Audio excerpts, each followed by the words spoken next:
All right, today I'm in Rainmaker. If you have a copy of the book, awesome. I'm going to be on page 80 through 85 today, and I'm going to talk to you about a 7-step process to list for success in a shifting market. Now, first of all, you may not be in a shifting market. The market where you're at could still be a very hot seller's market. And also you could have a seller's market and a buyer's market in the same market. So before you announce that you're in a hot seller's market, make sure you're doing supply and demand in different price points, because you could have a seller's market between 500 and 550, for example, and you could have a buyer's market between 550 and $600,000. It just depends on price and location. However, if you're not already in a buyer's market, if you're not already in a shifting market, you will be. So take notes, because you're going to be able to use this information either right now or you're going to be able to use it eventually. All right, I have 7 steps for you. Number 1, run a supply and demand analysis in $50,000 price ranges, which is what I just shared with you. So what I want you to do is look at the market that you work. I want you to go neighborhood by neighborhood, and I want you to look at that neighborhood in a 2 to 3 mile radius of all of the properties that are surrounding that neighborhood. If I were to put my home on the market and I live in that neighborhood, that 2 to 3 mile radius is my competition. Really important that we understand that. When buyers are looking for a home, they don't say that they're just looking for a home in XYZ neighborhood. Now, homeowners think that, but it's not true. So 2 to 3 mile radius, I want to know how many homes are for sale between 500 and 550, between 550 and 6, between 6 and 650, all the way up to as high as that neighborhood goes, because I have different markets depending, that location goes, not neighborhood. Different markets depending on different price points. The other thing I want to know is how many homes sold in the last 6 months. Now, the reason I want to know that is because I'm simply going to take that number, I'm going to divide it by 6, and that's going to tell me how many homes are selling every 30 days. And I'm going to take the number of homes that are currently for sale within that particular 2 to 3 mile radius. I'm going to divide it by the number of homes that are selling every 30 days. And that's going to tell me what my inventory is. I have a 2-month supply, a 3-month supply, or maybe a 7-month supply. If you don't do this exercise, you don't know. And most homeowners and a lot of real estate agents are assuming that they're in the same market they were in 6 months ago or a year ago. And in most cases, that's not true. And some it is. And I coach real estate agents all over the US. So I know, for example, when I talk to Stephanie, who's in Columbus, Ohio, things haven't slowed down. They're still super busy. The homes are going under contract quickly with multiple offers. Still a seller's market. All right, number 2, remove your motivation from the conversation. When you're having a conversation with a homeowner, you want to make sure that you remove your motivation. If you're attached to the outcome, then you're going to tell them what they want to hear. If you're not attached to the outcome, you're going to tell them what they need to hear. Now, when I'm talking to a homeowner, my script is, Jeff, please don't take this the wrong way, because I really want to work for you. However, I don't need to. If you don't hire me, I'm going to sell blank number of homes every 30 days, whether you hire me or not. Now, that's a good thing, because if I absolutely needed to list your home, I would tell you anything you wanted to hear. As a matter of fact, because I know you're meeting with other real estate agents, you're probably going to meet with one of those agents who desperately needs to take your listing. And they're going to tell you anything you want to hear just to put a sign in your front yard. No, I'm not going to do that. I'm going to tell you what you need to hear in order to accomplish your goals. Now, even if your home doesn't sell, if you hire that agent who tells you anything you want to hear and your home doesn't sell, the agent still wins. So that's a win-lose, and you're the one who lost. The agent won because that sign in your front yard is generating phone calls. Those phone calls are buyers. Those buyers are going to buy a home. They're just not going to buy your home. I mean, it's even possible that that real estate agent is using your home to sell another one. Now, do you want to hire an agent like that? They're going to say no. And you've just set your competition up to fail. All right, number 3, tell a story, paint a picture using logic and emotion to help sellers self-discover the right pricing strategy to get their home sold. So logic makes us think, emotion makes us act. I want to give them the data. That's the logic. I'm going to let the data do the talking. And then I'm going to tell a story in order to create emotion. In other words, you know, I worked with another seller who had a price in mind that they wanted to get. And we priced it at that price because you could always lower your price, or a buyer could always make an offer. And here's what I found. In most cases, the seller would come back to me in 90 days and say, let's lower the price. And unfortunately, we've missed the best time to get that home sold. And what usually happens is a buyer comes in somewhere about 120 days on the market and they make a low ball offer. Now, Mr. and Mrs. Seller, let me ask you a question. If that was the case this time, how would you feel about that?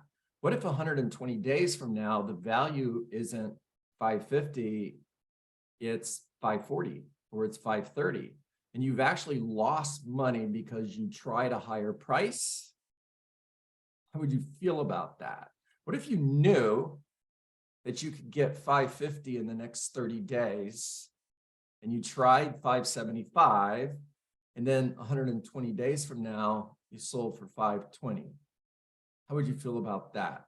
What if the market comes down to a point where you can no longer afford to sell your home and you're in your home a year from now, maybe 2 years from now, maybe it takes 4 years for the value to get back where it is today? How would you feel about that? Are you okay with that? All right. Number 4, use the price ahead of the market strategy based on supply and demand. In a buyer's market, you can either chase the market down or you can create the market by pricing ahead of the market. So pricing ahead of the market. In a buyer's market and a seller's market, prices are going up, right? And if you price the property 2 to 3% above market value, it's okay because the market's going to catch up with the price. In other words, if you price that home 2 to 3% above market value 30 days from now, the price might be right where you priced it. And cool, the home is sold. Now, as the market starts to shift and we start to see this, and we price it 2 to 3% above the market, here's the day it went on the market, 30 days from now, 60 days from now, 90 days from now, we're further and further and further above the right price in order to get that home sold. And what typically happens is a seller is going to say, okay, lower the price, lower the price, lower the price. And what they do is they end up chasing the market down. So the script that I use in talking to homeowners is you can either create the market or chase the market.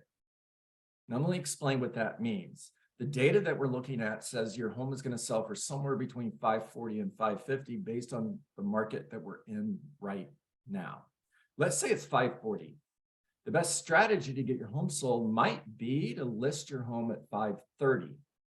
We've priced it above, we priced it below current market value, and we could possibly create a bidding war. Now you've got multiple offers and you're going to sell it for even more than 540. Or you could price it at 550 and end up chasing the market down. You can create the market or you can chase the market. The choice is yours. All right. Number 5, top 25%, bottom 25% strategy. So in a shifting market, you want to be top 25% in condition, location, and upgrades. You want to be bottom 25% in price. So when you're looking at your competition, 5 to 550, what other homes are in that price bracket? Because that's my competition. If there's 12 homes for sale, then I want to be one of the top 3, top 25% in location, condition, presentation, amenities, upgrades, so on. I want to be bottom 25% in price. I want to be one of the bottom 3 properties in that price bracket. That's a formula to get your home sold. Number 6, use present positive, future positive, present negative, future negative, and park on future negative. Now, Simply, you're going to ask questions. When your home sells, where are you moving to? What's important to you about moving to Tampa? What would that do for you and your family? And I want you to paint a really bright picture. This is future positive, and it's rainbows and unicorns. Life is good. Okay. Now, present negative. What are the obstacles that are standing between where we are today and where we want to go? One of those obstacles might be trying to get $20,000 more than the market says the home is worth, because a buyer can always make an offer and we can always lower the price later on. Another obstacle might be we're selling the home by owner in order to save on the fee, and we're not attracting the best buyers. Now, in order to get to this future positive, we have to remove these obstacles, present negative. If we ignore the obstacles, where are we going to go? We're going to go to future negative.